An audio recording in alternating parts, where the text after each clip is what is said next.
Fellow Minnesotans, what's happening in Minnesota right now defies belief. News reports simply don't do justice to the level of chaos and disruption and trauma the federal government is raining down upon our communities. 2,000 to 3,000 armed agents of the federal government have been deployed to Minnesota. Armed, masked, undertrained ICE agents are going door to door, ordering people to point out where their neighbors of color live. They're pulling over people indiscriminately, including U.S. citizens, and demanding to see their papers. And at grocery stores, at bus stops, even at our schools, they're breaking windows, dragging pregnant women down the street, just plain grabbing Minnesotans and shoving them into unmarked vans, kidnapping innocent people with no warning and no due process. Let's be very, very clear. This long ago stopped being a matter of immigration enforcement. Instead, it's a campaign of organized brutality against the people of Minnesota by our own federal government. Last week, that campaign claimed the life of Renee Nicole Good. We've all watched the video. We've all seen what happened.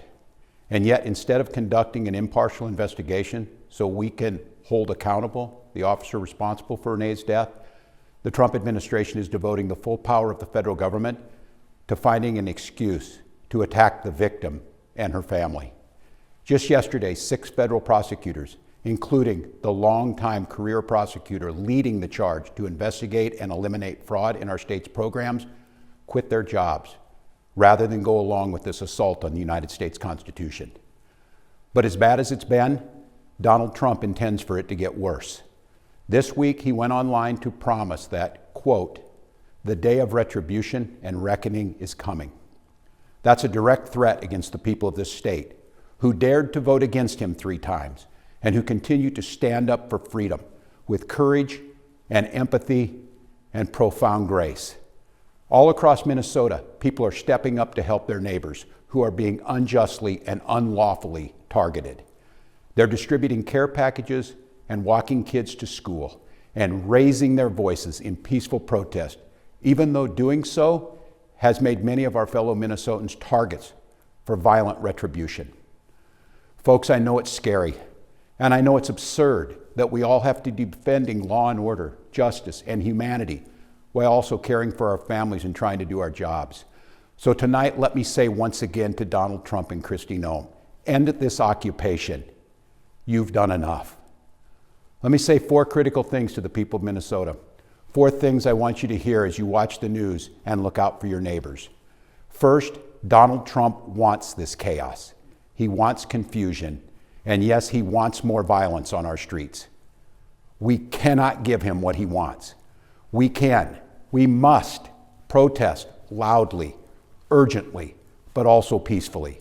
Indeed, as hard as we will fight in the courts and at the ballot box, we cannot and will not let violence prevail. You're angry, I'm angry. Angry's not a strong enough word, but we must remain peaceful. Second, you are not powerless, you are not helpless, and you are certainly not alone. All across Minnesota, people are learning about opportunities, not just to resist, but to help people who are in danger. Thousands upon thousands of our fellow Minnesotans are going to be relying on mutual aid in the days and weeks to come, and they need our support. Tonight, I want to share another way you can help. Witness. Help us establish a record of exactly what's happening in our communities. You have an absolute right to peacefully film ICE agents as they conduct these activities. So carry your phone with you at all times. And if you see these ICE agents in your neighborhood, take out that phone and hit record. Help us create a database of the atrocities against Minnesotans, not just to establish a record for posterity, but to bank evidence for future prosecution. The third thing I want to say to you tonight is, we will not have to live like this forever. Accountability is coming at the voting booth and in court. We will reclaim our communities from Donald Trump. We will reestablish a sense of safety for our neighbors, and we will bring an end to this moment of chaos, confusion, and trauma. We will find a way to move forward, and we'll do it together, and we'll not be alone.